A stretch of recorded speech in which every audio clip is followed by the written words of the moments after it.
बच्चों welcome to my YouTube channel educational principal. मेरा नाम है वेदांत द्विवेदी। ठीक है, इससे पहले हम लोगों ने क्या पढ़ा था, स्फेरिकल मिरर का डेरिवेशन किया था, मिरर्स फार्मूला जो कि था हमारा 1/f is equal to 1/v plus 1/u। अगर आपने वो वीडियो नहीं देखा तो पहले उस वीडियो को देख लें, फिर इस लेक्चर पे आए। ठीक है, तो आज का हमारा टॉपिक है मैग्निफिकेशन इन स्फेरिकल मिरर। ठीक है, अब मैग्निफिकेशन क्या होता है? मैग्निफिकेशन मैंने कई बार जब image formation by the spherical mirror use किया था, लेक्चर हमने शूट किया था, तो उसमें कई बार हमने मैग्निफिकेशन टर्म का यूज़ किया है, प्रयोग किया है। ठीक है, तो उसमें मैग्निफिकेशन का फॉर्मूला क्या था? Magnification M is equal to H I upon H O, यही था। Magnification is equal to H I upon H O with sign. दोनों के क्या लेना पड़ता था? विथ साइन, विथ साइन रखना पड़ता था। और इसी मैग्निफिकेशन को हम लोग क्या बोलते हैं? लीनियर मैग्निफिकेशन भी बोलते हैं। लीनियर मैग्निफिकेशन या फिर ट्रांसवर्स मैग्निफिकेशन भी इसी को बोलते हैं। ठीक है, तो अब एक टर्म हम लोग इसमें एक फॉर्मूला डेराइव करेंगे जो कि मैग्निफिकेशन का रिलेशन होगा हमारा किससे? u और v से। ठीक है, u और v क्या थे यहाँ पे? u हमारा था distance of object, distance of object from the mirror,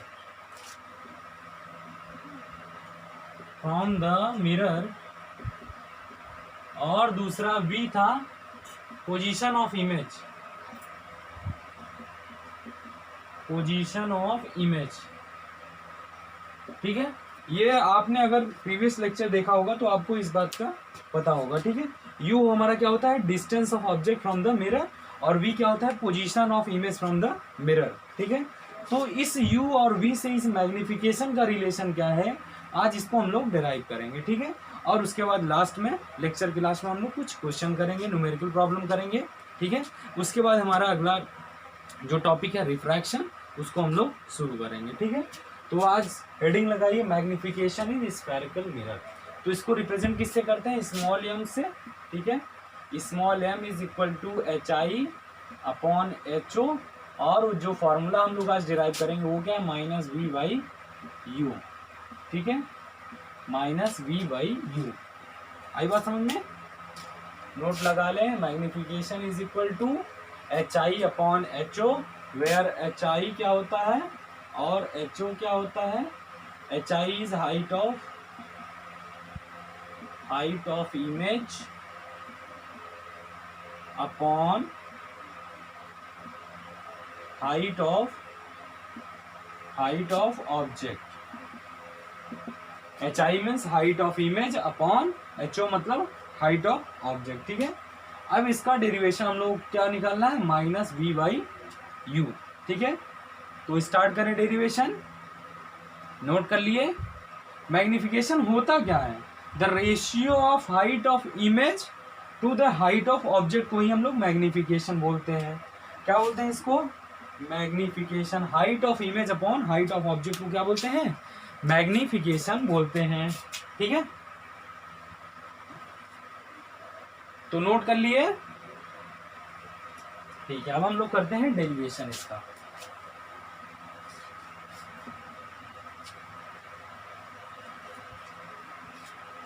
m is equal to minus V by U. ठीक है, m is equal to minus V by U. ठीक है, तो हमारे पास एक है कॉनकेव मिरर। क्या है ये? कॉनकेव मिरर है हमारे पास। क्या है? Concave mirror.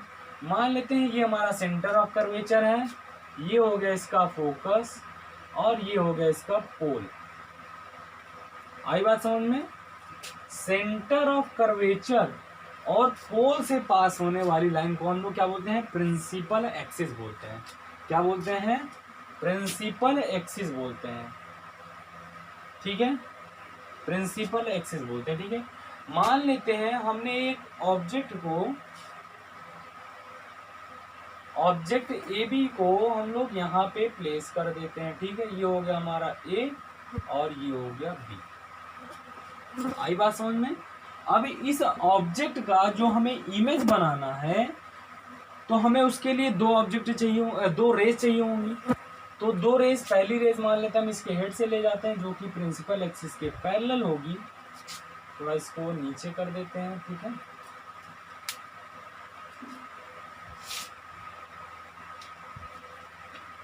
आई बात समझ में? जो इसके हेड से रेज जाएगी वो प्रिंसिपल एक्सिस के पैरेलल होगी। और प्रिंसिपल एक्सिस के पैरेलल जाने वाली रेज कहां से पास करती है? फोकस से पास करती है, ठीक है। मान लेते हैं ये हमारा फोकस है। आई बात समझ में? अब दूसरा हम लोग क्या करते हैं, इसी को हम लोग ऑब्लिक इंसिडेंस करा लेते हैं। एक केस मैंने पढ़ाया था आप लोगों को, ऑब्लिक इंसिडेंस का केस, सीधे पोल ऑफ मिरर से अब यहाँ पे ये रिफ्लेक्ट हो जाएगी, ठीक है। आई बात समझ में? थोड़ा फिगर गलत बन गया।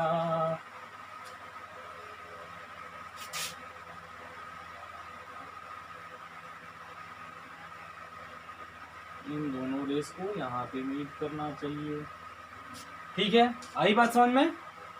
एक रे मैं ले गया कहां से? प्रिंसिपल एक्सिस के पैरेलल जो कि फोकस से पास हुई, और दूसरी रे मैंने ऑब्लिक इंसिडेंस कराया। तो मान लेते हैं ये हमारा इमेज बन गया ए डैश और बी डैश। आई बात समझ में? इतनी बात क्लियर है, ठीक है। अब हमें देखना है, ये मान लेते हैं ये पॉइंट तो पी हो गया हमारा, ठीक है। अब हमें दो ट्राइंगल्स देखना है। इन ट्राइंगल,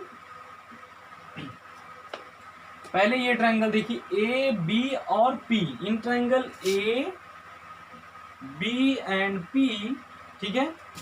एंड ट्राइंगल, ये वाला ट्राइंगल देखिए A dash B dash and P, A dash B dash and P, ये दो ट्राइंगल्स देखिए। तो जो एंगल, ये ऑब्जेक्ट को मैंने परपेंडिकुलर इस प्रिंसिपल एक्सिस पे रखा हुआ है और इसकी इमेज भी है परपेंडिकुलर, यानी एंगल जो होगा, angle A B P, angle A B P is equal to angle A dash B dash P. समझ में आ रही बात? Angle A P B P is equal to angle A dash B dash P, ये दोनों ही कितने होंगे? 90 degree, यानी ये क्या है? राइट एंगल है, राइट एंगल है, ठीक है। आई बात समझ में? ये दोनों ही एंगल कितने होंगे? 90 डिग्री होंगे। अब दूसरा एंगल देखिए इस ट्रायंगल में, angle A P B, angle A P B is equal to angle B dash P A dash, B dash P A dash. आई समझ में बात? एंगल ए पी बी यानी ये वाला एंगल इस एंगल के बराबर होगा। कैसे बराबर होगा? कि लॉ ऑफ रिफ्लेक्शन से, लॉ ऑफ रिफ्लेक्शन क्या कहता है? रिफ्लेक्शन कहता है angle I is equal to angle R. मतलब अगर ये इंसिडेंट रे है, अगर इसको मान ले प्रिंसिपल एक्सिस से थीटा एंगल पे है, तो ये भी एंगल कितना होगा? थीटा होगा। तो ये दोनों भी एंगल बराबर होंगे, ठीक है। अब हमें ये भी पता है, मैंने अभी तक इसका यूज किया है, कि किसी भी दो ट्रायंगल का अगर दो साइड या दो एंगल अगर सेम या इक्वल हो जाए, ठीक है, तो वो दोनों ही ट्रायंगल क्या होते हैं? आपस में सिमिलर होते हैं। और जो सिमिलर ट्रायंगल्स होते हैं उनके साइड्स का जो रेशियो होता है वो क्या होता है? इक्वल होता है, ठीक है। आई बात समझ में? अगर कोई भी दो ट्रायंगल हो और उनका कोई दो एंगल या साइड अगर बराबर हो जाए, अगर इक्वल हो जाए, तो वो दोनों ट्रायंगल्स का जो साइड का रेशियो होगा वो क्या होगा? सेम होगा, इक्वल होगा, ठीक है। तो अब इसी को हम लोग यूज करेंगे, ठीक है। अब यहाँ पे आप लोग लिख सकते हैं therefore triangle triangle A B P and triangle A dash B P dash B dash R similar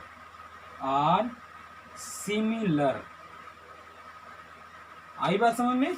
और ये दोनों ट्राइंगल अगर सिमिलर हो गए तो इनके जो साइड्स का रेशियो होगा और उसको क्या रखना पड़ेगा, सेम होगा, ठीक है। तो यहाँ पे हम लोग लिख सकते हैं A B upon A dash B dash दोनों ही किसके बराबर होंगे, इसके बेस के, यानी B P upon B dash P. बात समझ में आ रही है। ये दोनों ट्राइंगल आपस में क्या है, सिमिलर है।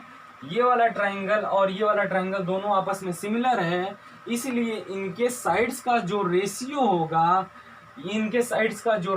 होगा वो दोनों ही क्या होगा, इक्वल होगा। इसलिए मैंने लिखा ए बी हमारा क्या है, ये साइड और ए डैश बी डैश इसके साइड का रेशियो और फिर बेस का रेशियो दोनों का ही सेम आना चाहिए, ठीक है। अब ये क्या है, ए बी क्या है, ए बी ही तो क्या है हमारा, HO है। हाइट ऑफ ऑब्जेक्ट क्या है, ए बी ही तो है ना, हाइट ऑफ ऑब्जेक्ट। समझ में आ रही बात।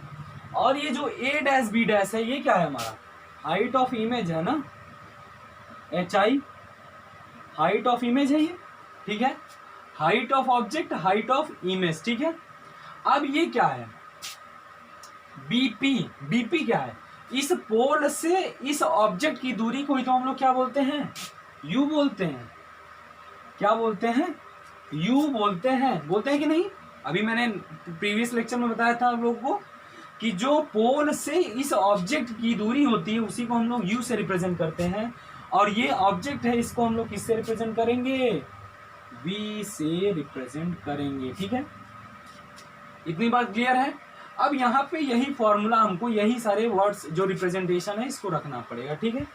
अब ए बी को हम लोग क्या लिख सकते हैं, ए बी को हम लोग लिख सकते हैं HO, ठीक है। ए बी को क्या लिख सकते हैं, HO लिख सकते हैं। और हमने इससे प्रीवियस लेक्चर में पढ़ा था साइन कन्वेंशन। तो साइन कन्वेंशन को एक बार रिकॉल कर लेते हैं हम लोग, ठीक है। पहला क्या मैंने बताया था, all the distances are measured from the pole of the mirror. तो ये पोल है, मैं यहाँ पोल से ही मेजर कर रहा हूँ यू और वी को, ठीक है। पहला मैंने ये बताया था। और दूसरा मैंने ये नियम बताया था साइन कन्वेंशन का, all the measurement which are taken above the principal axis, above the principal axis is taken as positive. आई बात समझ में। रिकॉल करिए आप लोग कि जो प्रिंसिपल एक्सिस के ऊपर होगी मेजरमेंट उसको हम लोग पॉजिटिव लेंगे, और जो प्रिंसिपल एक्सिस के नीचे होगी उसको हम लोग क्या लेंगे, निगेटिव लेंगे। समझ में आ रही बात।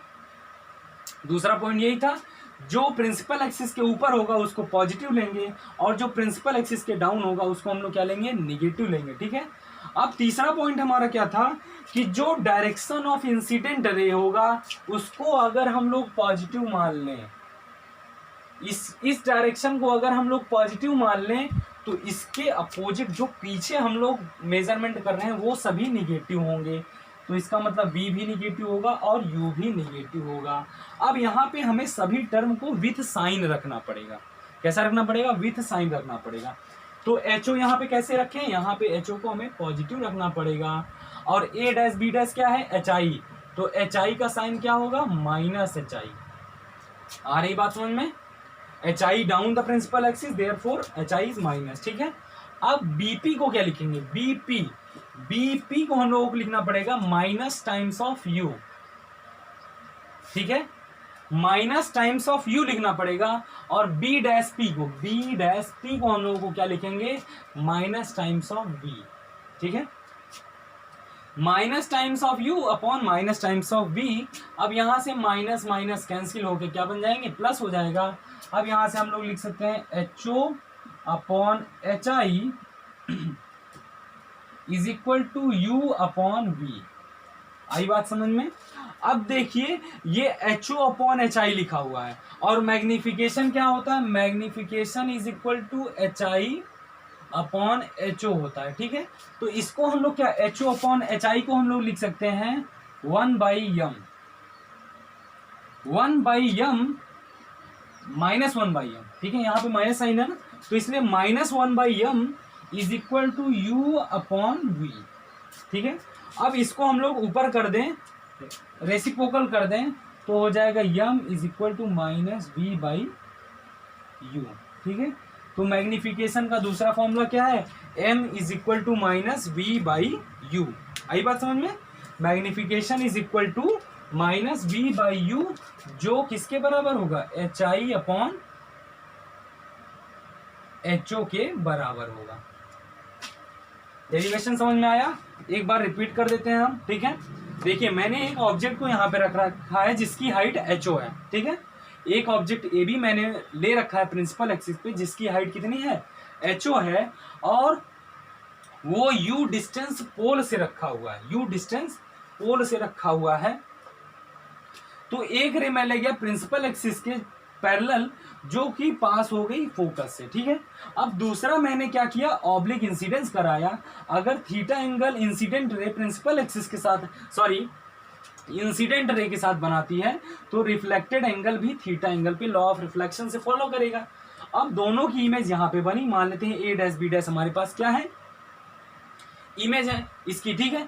अब प्रिंसिपल हमने साइन कन्वेंशन में पढ़ा था, जो प्रिंसिपल एक्सिस के अबव होगा उसको हमें पॉजिटिव लेना पड़ेगा, डाउन होगा उसको निगेटिव लेना पड़ेगा, और जो प्रिंसिपल एक्सिस के डायरेक्शन में मेजरमेंट करेंगे उसको हमें पॉजिटिव लेना होगा। और जस्ट अगर प्रिंसिपल एक्सिस के सॉरी इंसिडेंट रे के अपोजिट मेजरमेंट अगर हम लोग करेंगे तो उसको निगेटिव लेना पड़ेगा। अब देखिए इंसिडेंट रे का डायरेक्शन तो हमारा इस साइड है, और हमें जो मेजरमेंट करना है वो पोल से इधर की साइड मेजरमेंट करना है, इसलिए मैंने u और v को दोनों को निगेटिव लिया, ठीक है। इतनी बात समझ में आई। अब हमें दो ट्रायंगल्स को देखना है, एक ट्रायंगल हमारे पास ए बी पी है, और दूसरा ट्रायंगल है ए डैश बी डैश और पी है, ठीक है। इन दोनों ट्रायंगल में हमें दिख रहा है कि ये एंगल जो है, एंगल ए बी पी और ए डैश बी डैश पी दोनों ही 90 डिग्री हैं, यानी राइट एंगल है। अगर ये दोनों राइट एंगल हैं, और दूसरा लॉ ऑफ रिफ्लेक्शन से हमें पता है एंगल ए पी बी और B dash P A dash दोनों ही लॉज ऑफ रिफ्लेक्शन से थीटा एंगल हैं, और किसी भी दो ट्रायंगल के कोई दो एंगल या साइड अगर इक्वल हो जाएं तो वो दोनों ट्रायंगल आपस में सिमिलर होते हैं, और उन दोनों सिमिलर ट्रायंगल्स का जो साइड का रेशियो होता है वो इक्वल होता है। इस प्रॉपर्टी को मैंने यूज किया, और यहाँ से मैंने निकाला ए बी बटे A dash B dash is equal to B P upon B dash P, ठीक है। अब इस फॉर्मूले हमें साइन कन्वेंशन के साथ इस फॉर्मूले को, इन रिप्रेजेंटेशन को जो हमने लिखा है एचओ, इन सबको रखना है, ठीक है। तो ए बी की डिस्टेंस प्रिंसिपल एक्सिस के ऊपर है, इसलिए मैंने पॉजिटिव एचओ लिखा, A dash B dash down the principal axis इसलिए निगेटिव रखा, और बीपी क्या है, बीपी बीपी बीपी बीपी ही हमारा यू है, और इसलिए मैंने निगेटिव साइन लिया, इसलिए मैंने निगेटिव साइन लिया था क्योंकि ये principal axis sorry incident ray का डायरेक्शन तो इधर है, ठीक है, लेकिन मेजरमेंट हमने किधर किया, इसके जस्ट अपोजिट, इसलिए मुझे u को निगेटिव साइन में रखना पड़ा, और u v भी हमारा निगेटिव है। अब इन सब फॉर्मूले में ये निगेटिव साइन हमारा कैंसिल हो जाएगा, निगेटिव निगेटिव कैंसिल। अब यहाँ से हम लोग लिख सकते हैं HO upon HI is equal to u by v। आई बात समझ में, u बाई v, और ये HO अपॉन HI मैग्निफिकेशन नहीं होता, HI अपॉन HO होता है, मतलब height of image upon height of object हमारा मैग्निफिकेशन होता है। तो HO अपॉन HI को हम लोग 1 बाई माइनस m यानी 1 बाई मैग्निफिकेशन लिख सकते हैं, और तो मैग्निफिकेशन का फॉर्मूला हो गया -v/u। अब इस बात को आप लोगों को अच्छे से समझ में आ गया होगा। अगर अब भी नहीं समझ में आया तो वीडियो को एक बार रिपीट करके फिर से देखें तो समझ में आ जाएगा, ठीक है। अब हम लोग कुछ क्वेश्चन कर लेते हैं, ठीक है। तो इस प्रूफ को आप लोग कॉपी में नोट्स लगा लें, फिर उसके बाद हम लोग कुछ क्वेश्चन को करते हैं। आई बात समझ में,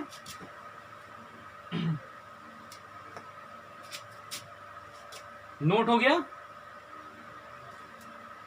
वीडियो को पॉज करें और नोट बनाएं अपने, ठीक है। चलिए हम लोग अब क्वेश्चन करते हैं, क्वेश्चन नंबर 1, ठीक है। अब आज से हम लोगों का फर्स्ट टॉपिक जो कि था रिफ्लेक्शन ऑफ लाइट, तो कवर हो गया, ठीक है। इसमें हम लोगों को सिर्फ इतने ही टॉपिक्स पढ़ने हैं। अब हम लोग शुरू करेंगे रिफ्रैक्शन ऑफ लाइट, जिसमें हम लोगों को क्या पढ़ना पड़ेगा, लेंसेस पढ़ना पड़ेगा, प्रिज्म पढ़ना पड़ेगा, और क्या पढ़ना पड़ेगा, इसके बाद कुछ ऑप्टिकल इंस्ट्रूमेंट्स भी हम लोगों को मिलेंगे पढ़ने के लिए। ठीक है, तो पहले एक आध दो क्वेश्चन कर लेते हैं। ठीक है, तो पहला क्वेश्चन हमारा है ठीक है, क्वेश्चन नंबर 1 क्या कह रहा है, sunshine is incident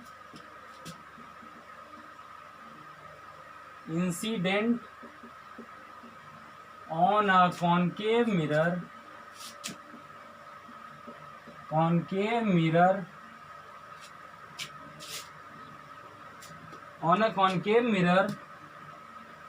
to its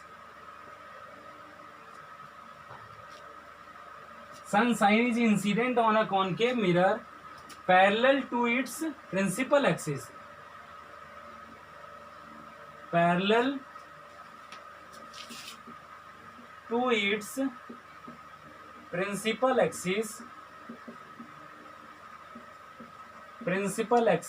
ठीक है, और उसके बाद a point image is obtained at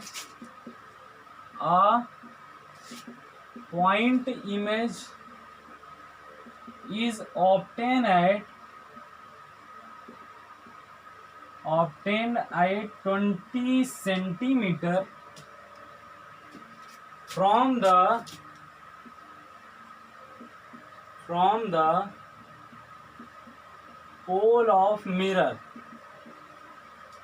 pole of mirror, ठीक है, what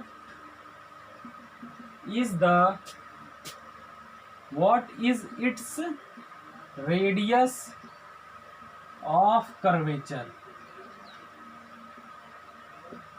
ठीक है, sunshine is incident on a concave mirror parallel to its principal axis। A point image is obtained at 20 centimeter from the pole of the mirror, what is its radius of curvature। हमें उस मतलब कि उस concave mirror का radius of curvature निकालना है। ठीक है, अब सॉल्यूशन क्या होगा, ठीक है, मान लेते हैं हमारे पास क्या है, कॉनकेव मिरर है।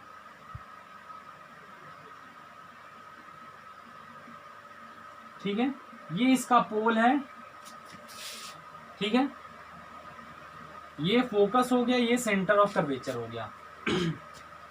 आई बात समझ में। अब सनशाइन यानी सूर्य तो हम लोगों से कितनी दूरी पे रखा हुआ है, इन्फिनिटी पे। हमारे लिए तो सूर्य क्या है, इन्फिनिटी पे। सन क्या है, बहुत। सन की जो रेज हैं वो हमारे लिए क्या है, इन्फिनिटी।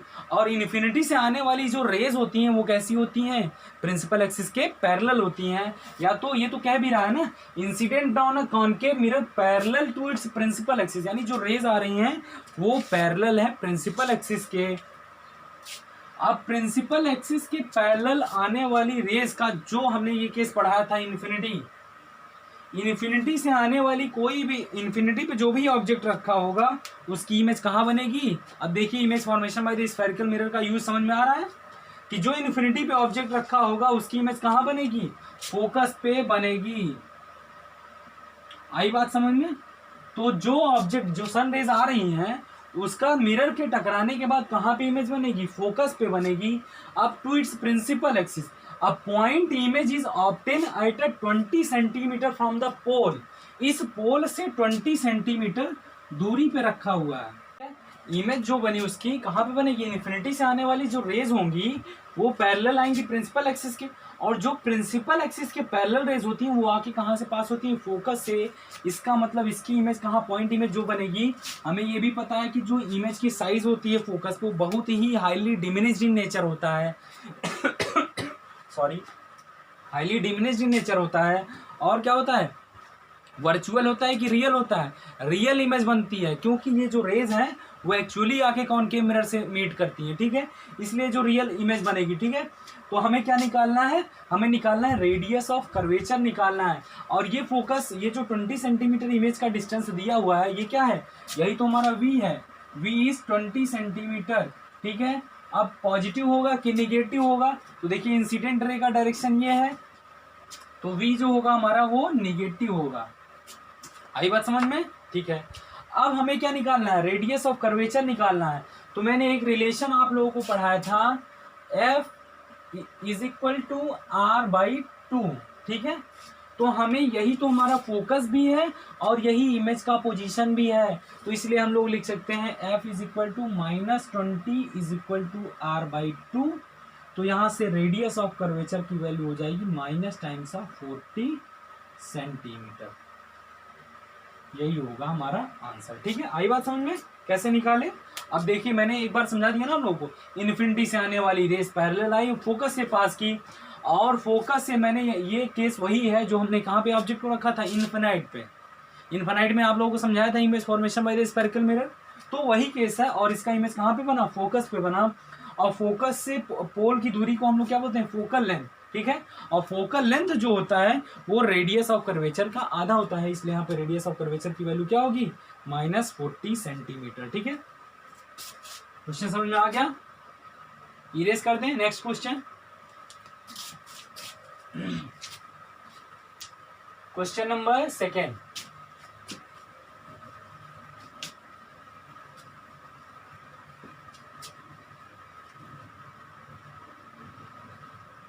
क्वेश्चन नंबर 2 है, concave mirror of focal length 20 centimetre. Question number 2, concave mirror of focal length 20 centimetre, image of an object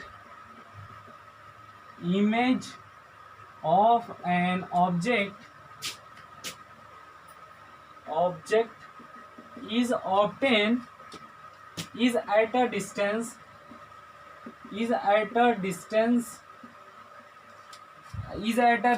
of 30 centimeter from mirror, ठीक है। From mirror, where is the object placed, where is the object placed. आई बात समझ में, क्या पूछ रहा है, हमको दिया हुआ है concave mirror of focal length 20 centimetre, F दे रखा है 20 सेंटीमीटर, ठीक है। अब मिरर कौन सा है, ये हमारे पास कॉनकेव मिरर, तो कॉनकेव मिरर का फोकस कैसा होगा, ऑलवेज निगेटिव। क्या मैंने बोला, रिपीट करिए, कॉनकेव मिरर का जो फोकल लेंथ होगा वो हमेशा ही निगेटिव होगा, ठीक है। कॉनकेव मिरर का जो फोकल लेंथ होगा हमेशा निगेटिव होगा, तो ये जो 20 सेंटीमीटर दिया है ये कितना होगा, -20 सेंटीमीटर, ठीक है। Image of an object is at a distance 30 centimetre from the mirror, mirror से वो 30 सेंटीमीटर दूरी पे उसकी इमेज है, इसका मतलब v की दूरी दे रखी है 30 सेंटीमीटर, ठीक है, 30 सेंटीमीटर, तो ठीक है। तो इसका ऑब्जेक्ट मतलब ऑब्जेक्ट कहाँ पे होगा, हमें यही फाइंड करना है। तो जो v भी होगा इसका क्या होगा, निगेटिव होगा, ठीक है। इमेज भी क्या होगी, निगेटिव होगी। आई बात समझ में, कैसे, पहले देखिए, अगर हम लोग ये ऑब्जेक्ट अगर हम लोगों का रखा होता 15 दूना 30, समझ में आ रही बात, तो अगर ऑब्जेक्ट फोकस और पोल के बीच में होता तब तो हमारी क्या होती, वर्चुअल इमेज बनती, ठीक है। तो उस टाइम पे क्या होता, तो इसको हम लोग फॉर्मूला से डिराइव अब निकालते हैं। हमें निकालना क्या है, u को फाइंड करना है, what is the value of object, ठीक है, कहाँ पे ऑब्जेक्ट रखा हुआ है, ठीक है। तो मिरर्स फॉर्मूला हमने क्या पढ़ रखा है, 1/f is equal to 1/u plus 1/v, ठीक है। तो हमें क्या निकालना है, u निकालना है, तो v को इधर ट्रांसपोज कर लेते हैं, 1/u is equal to 1/f minus times of 1/v। आ रही बात समझ में, समझ में आ रही बात। तो यहाँ पे वैल्यू रखते हैं, this is equal to 1/u is equal to 1/-20 -20 minus times of 1/-30। आ रही बात समझ में ना? तो यहां से हम लोग लिख सकते हैं 1/u is equal to minus times of 1/20 plus times of 1/30। आ रही बात समझ में? दोनों का एलसीएम कितना होगा? 60 होगा। दोनों का एलसीएम 1/20 1/30 का एलसीएम 60 होगा। तो यहां से लिख सकते हैं 1/u is equal to minus times of 3 plus 2/60 degree. तो 60 सॉरी डिग्री नहीं 60। Therefore 1/u is equal to -1/60 समझे? 60।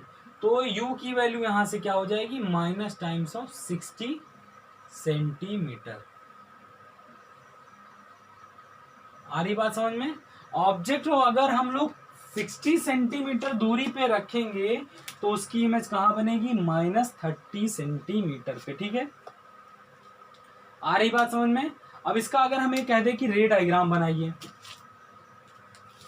रे डायग्राम पे रिप्रेजेंट करिए, तो u की वैल्यू कितनी आई? u की वैल्यू आई -60 सेंटीमीटर। ठीक है, नोट कर लिए? अब रे डायग्राम कैसे बनाएंगे हम लोग?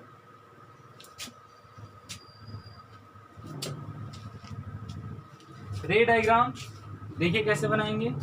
ये हो गया हमारे पास कॉनकेव मिरर,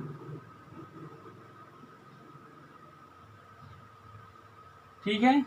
ये हो गया पोल, ये हो गया फोकस, ये हो गया सेंटर ऑफ कर्वेचर। ठीक है, आई बात समझ में? अब फोकस की दूरी कितनी दी हुई है? -20 सेंटीमीटर। -20 सेंटीमीटर दिया हुआ है फोकस की दूरी। ठीक है, 20 सेंटीमीटर हो गया हमारा यफ। आई बात समझ में? तो ये कितना सेंटर ऑफ कर्वेचर से पोल की दूरी कितनी होगी? -40 सेंटीमीटर होगी हमारी दूरी।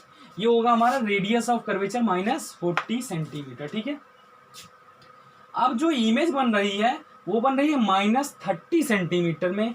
इसका मतलब क्या हो गया कि देखिए 20 से तो ज्यादा होगा, ठीक है, 5 ज्यादा होगा, और 40 से कितना 10 कम होगा। ठीक है, इसका मतलब क्या हो गया कि इमेज कहीं सेंटर ऑफ कर्वेचर और फोकस के बीच में बनेगी।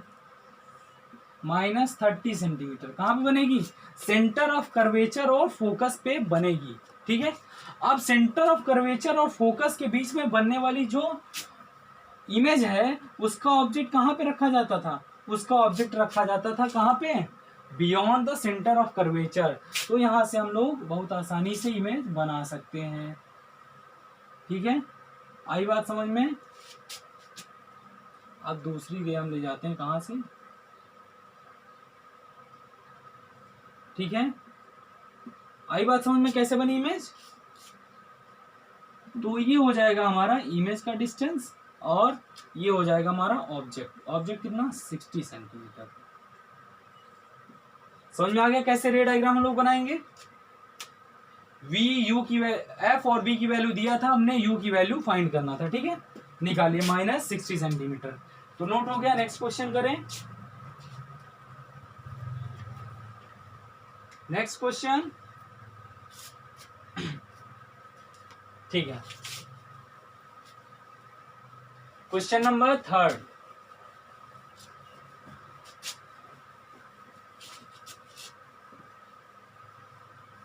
क्वेश्चन नंबर 3 क्या है? Question number 3, object is kept at a distance of 10 centimetre. Object is kept at a distance of 10 centimeter in front of concave mirror of focal length concave mirror of focal length, concave mirror of focal length 20 centimeter, 20 centimeter, where will the image be located? Where will the image, where will the image is located, and next point, what will be the nature of image? What will the nature of image क्या होगा? ठीक है, ये दो question हम लोग को answer देना। Object is kept at a distance of 10 centimetre in front of concave mirror of focal length 20 centimetre. अगर आपने थर्ड लेक्चर जो हमारा था image formation by the spherical mirror, अगर आपने देखा होता या तो देखा होगा तो आप लोगों को इसका जवाब मिल गया होगा कि ये special case of concave mirror है, जिसमें हम लोगों को क्या बनती है, इरेक्टेड इमेज मिलती है और वर्चुअल मिलती है, वही केस है। ये देखिए हम लोगों को कैसे पता, object is kept at a distance of 10 centimetre और इसका फोकल लेंथ क्या दिया हुआ है, 20 सेंटीमीटर। ठीक है, तो इसको पहले हम लोग रे डायग्राम ही देख लेते हैं क्या होगा।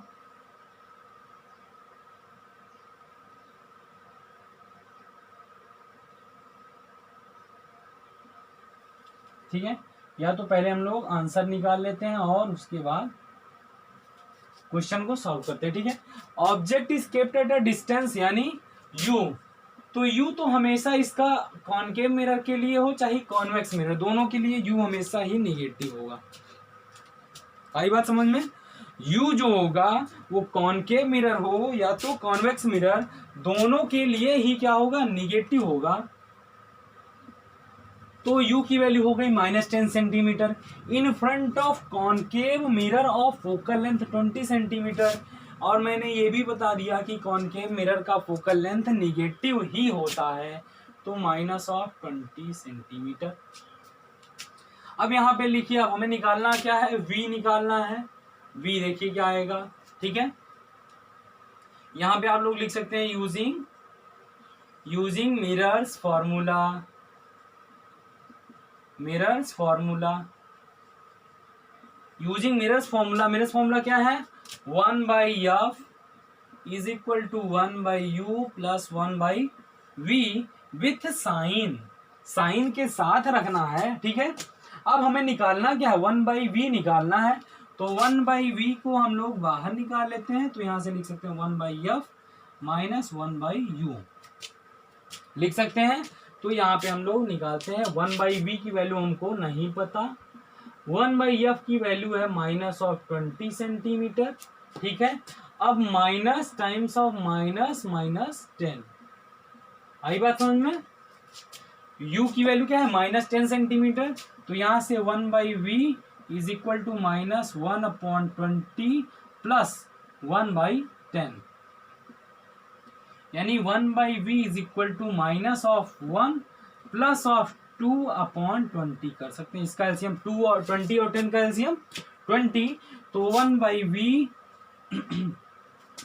1/v is equal to -1 plus 2 बराबर 1/20, तो v की वैल्यू यहां से आ गई +20 सेंटीमीटर।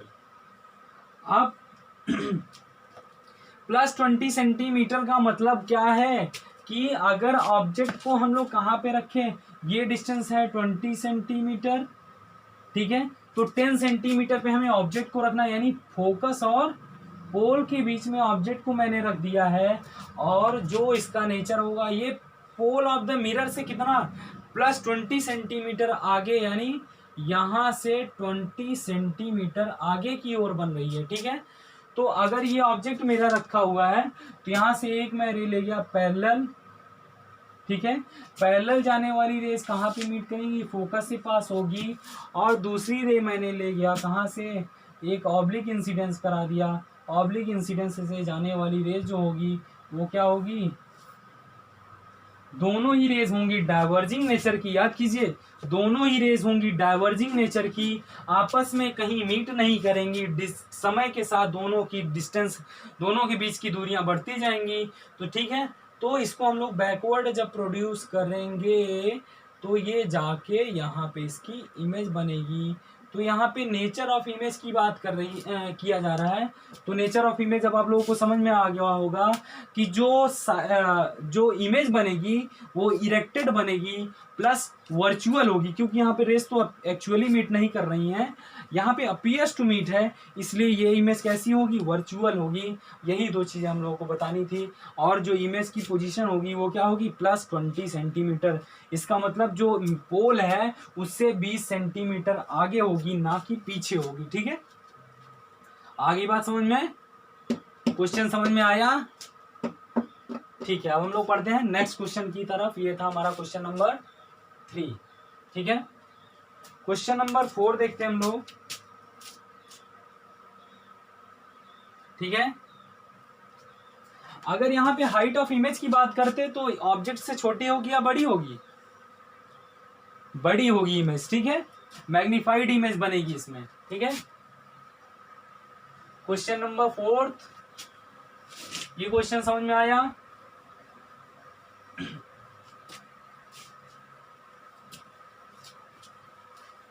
ये होगा हमारा आखिरी सवाल आज के लेक्चर का। ठीक है, इसके बाद हम लोग शुरू करेंगे क्या, नया टॉपिक जो कि है हमारा refraction of light.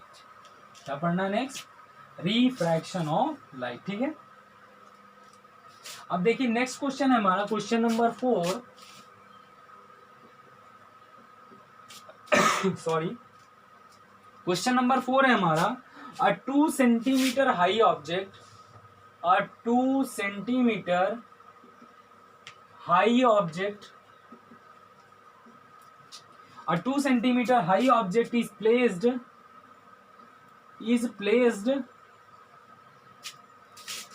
at a distance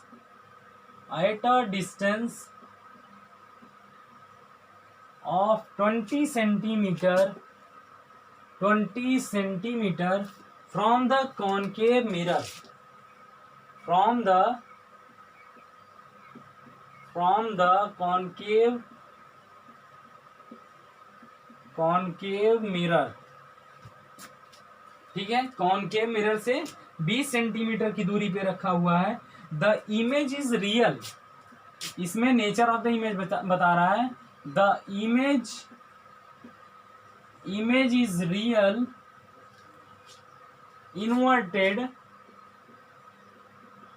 inverted, उसके बाद and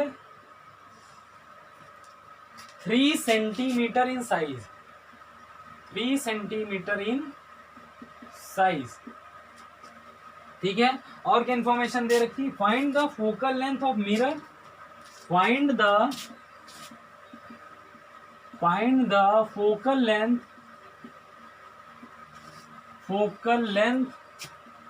of mirror and position of the image, and position of the image। ठीक है, वीडियो को पॉज करें और क्वेश्चन को सॉल्व करें। अच्छा क्वेश्चन है, ठीक है, एक बार खुद से प्रयास करें, फिर उसके बाद हम लोग सॉल्व करते हैं। ठीक है, वीडियो को पॉज करें और क्वेश्चन को सॉल्व करें। ठीक है, इसमें हम लोग को मैग्निफिकेशन का फॉर्मूला भी यूज करना पड़ेगा जो हमने आज पढ़ा है आप लोगों को, और दूसरा मिरर्स फॉर्मूला का भी यूज है। ठीक है, वीडियो को पॉज करें और सॉल्व करें। 1 2 3 4 5। ठीक है, अब हम लोग सॉल्व करते हैं इसको। ठीक है, तो क्या क्या इंफॉर्मेशन दे रखी है, अ 2 सेंटीमीटर हाई ऑब्जेक्ट, यानी हाइट ऑफ ऑब्जेक्ट दे रखा है 2 centimetre, is placed at a distance of 20 centimetre from the concave mirror. You की वैल्यू दे रखी है -20 सेंटीमीटर। अब मैंने आप लोगों को बता दिया कि कॉनकेव मिरर के लिए यू की वैल्यू हमेशा ही निगेटिव होगी, ये एकदम अपने दिमाग में बैठा लीजिए कि u की वैल्यू हमेशा ही निगेटिव होगी, इसलिए मैंने -20 सेंटीमीटर रख दिया। ठीक है, from the concave mirror the image is real, तो कॉनकेव मिरर हमेशा ही रियल इमेज बनाता है, सिर्फ एक्सेप्ट एक केस को छोड़ के। ठीक है, इन्वर्टेड भी बनाता है, एंड 3 सेंटीमीटर इन साइज, यानी हाइट ऑफ जो इमेज दिया हुआ है, हाइट ऑफ इमेज दिया हुआ है 3 सेंटीमीटर, और हाइट ऑफ इमेज अगर इन्वर्टेड इमेज है और ऑब्जेक्ट क्या है, इरेक्टेड है, तो हाइट ऑफ इमेज क्या हो जाएगी, -3 centimetre. Find the focal length of the mirror and position of the image. ठीक है, तो हमें मैग्निफिकेशन का फॉर्मूला पता है, magnification is equal to height of image, height of image upon height of object. ठीक है, हाइट ऑफ इमेज कितना दे रखा है, इमेज दे रखा है -3 सेंटीमीटर, और उसके बाद हाइट ऑफ ऑब्जेक्ट क्या दे रखा है, 2 सेंटीमीटर।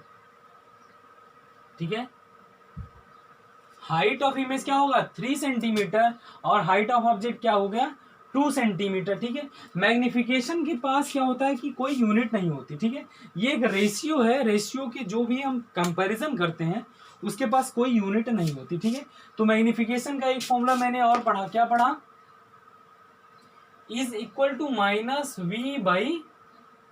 -v/u। ठीक है, -v/u, और यहाँ पे v और u को हमें किस में रखना पड़ेगा, विथ साइन रखना पड़ेगा। ठीक है, v और u को हमें विथ साइन रखना पड़ेगा, इसका मतलब माइनस से माइनस कैंसिल, तो ये हो गया 3/2 इज इक्वल टू v का हमें कुछ पता है, v तो हमें निकालना ही है, और u की वैल्यू हमें रखा है -20 सेंटीमीटर। ठीक है, तो यहां से 2 1 जा 2 10 जा, यानी v की वैल्यू क्या होगी, -30 सेंटीमीटर। समझ में आया, v की वैल्यू क्या हो गई, -30 सेंटीमीटर, लेकिन हमें पोजीशन ऑफ इमेज मिल गई क्या, कि मिरर से जो है वो -30 सेंटीमीटर पीछे इसकी इमेज बनेगी। अब हमें निकालना क्या है, फोकल लेंथ निकालना है, तो अब हम लोग चलते हैं मिरर्स फॉर्मूला पे। मिरर्स फॉर्मूला क्या होता है, 1/f is equal to 1/u plus 1/v। अब u पता है, v पता है, तो f निकाल सकते हैं हम लोग। 1/f is equal to -1/20 plus upon -130। ठीक है, अब इसको अगर हम लोग आगे सॉल्व करें तो हो जाएगा -1/20 -1/30, दोनों का एलसीएम लेंगे तो आएगा 60। ठीक है, 60 लिख सकते हैं, और 20 × 60 यानी -3 और -2, ये हो गया -5/60। अब which is equal to 1/f। अब यहाँ साइड में हम लोग लिखते हैं, अगर 1/f इज इक्वल टू -5/60 है, तो f इज इक्वल टू हो जाएगा -60/5। ठीक है, तो 5 1 जा 5, 5 12 जा 60, यानी focal length of the mirror जो है वो -12 सेंटीमीटर होगी। क्वेश्चन समझ में आ गया होगा। तो आज का लेक्चर हम लोग यहीं पे समाप्त करते हैं, मिलते हैं नेक्स्ट लेक्चर में और नेक्स्ट टॉपिक के साथ, जो कि हमारा रिफ्रैक्शन ऑफ इमेज। तब तक के लिए पढ़ाई करते रहें। All the very best.